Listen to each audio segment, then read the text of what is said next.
Welcome back. બુલેટિનમાં આગળ વાત કરીએ સુરતની રાજ ટેક્સટાઇલ માર્કેટમાં આગને કારણે મોટું નુકસાન થયું છે. નુકસાનને કારણે વેપારીઓ ચિંતામાં મુકાયા. પોલીસ દ્વારા બિલ્ડિંગને કોર્ડન કરાવ્યું. એફએસએલની ટીમ તપાસ બાદ બિલ્ડિંગ 15 થી 30 દિવસ બંધ રહેશે. રિપોર્ટ બાદ જ વેપારીઓને બિલ્ડિંગમાં પ્રવેશ અપાશે. મહત્વનું છે કે આગની ઘટનામાં વેપારીઓને કરોડોની નુકસાનીનું અનુમાન છે.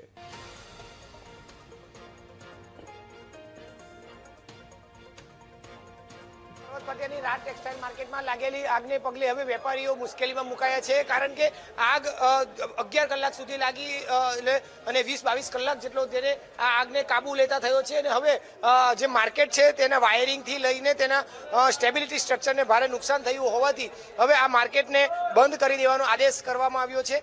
એટલે હવે આ માર્કેટમાં જે 400 જેટલી દુકાનો આવી છે ને 400 દુકાનના વેપારીઓ અત્યારે ભારે મુશ્કેલીમાં મુકાયા છે. આજે વહેલી સવારથી તેઓ અહીં આવ્યા તો છે, પરંતુ તેઓને અહીં નથી જવા દેવામાં આવી રહ્યા અને તમામને હાલ અહીં પ્રવેશ પર પ્રતિબંધ કરવા દેવામાં આવ્યો છે.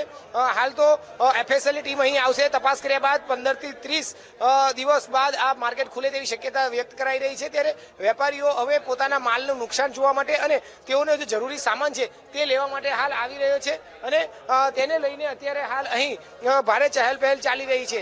જોકે કેટલાક ઇમરજન્સી સંજોગોમાં હાલ જવા દેવામાં આવી રહ્યા છે, પરંતુ કયા संजोगों वजह આપણે વાત કરીએ. आपका नाम? राजकुमार जी, आपकी कौन से फ्लोर पे दुकान है और अभी किस तरीके से जाने की परमिशन मिली रही नहीं मिली, क्या करने को? सी ब्लॉक में जा रहे, अपना डॉक्यूमेंट बैंक का कुछ या सीपीओ लेने जा रहे, बस और कोई परमिशन नहीं है.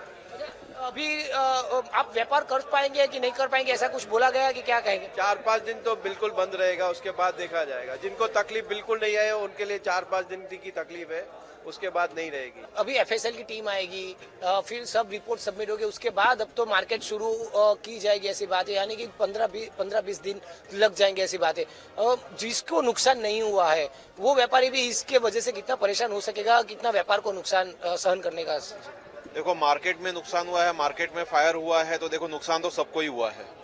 और जो कंडीशन है आज वायर की और जो इलेक्ट्रिसिटी में जो भी इतना डैमेज हुआ है, वो तो जब तक पूरा चेकिंग नहीं होगा और जल्दबाजी में चालू करेंगे तो ज़्यादा तकलीफ भी हो सकती है. जो यहाँ पे अभी स्टॉप हुआ है ये आगे नहीं बढ़े और कुछ सब आगे से स्मूथली होगा तो सबको वेट करना पड़ेगा पेशेंटली. બિલકુલ. એટલે જે રીતની આખી આ રાજ ટેક્સટાઇલ માર્કેટમાં આ ઘટના બની તેને લઈને હવે વેપારીઓ જે છે તે અહીં માર્કેટ ખાતે આવી પહોંચ્યા છે, પરંતુ તેઓને અંદર પ્રવેશ પર પ્રતિબંધ લગાવી દેવામાં આવ્યો છે. હાલ જે રીતની આખી આ ઘટના બની છે તેને લઈને એફએસએલની ટીમ આવશે.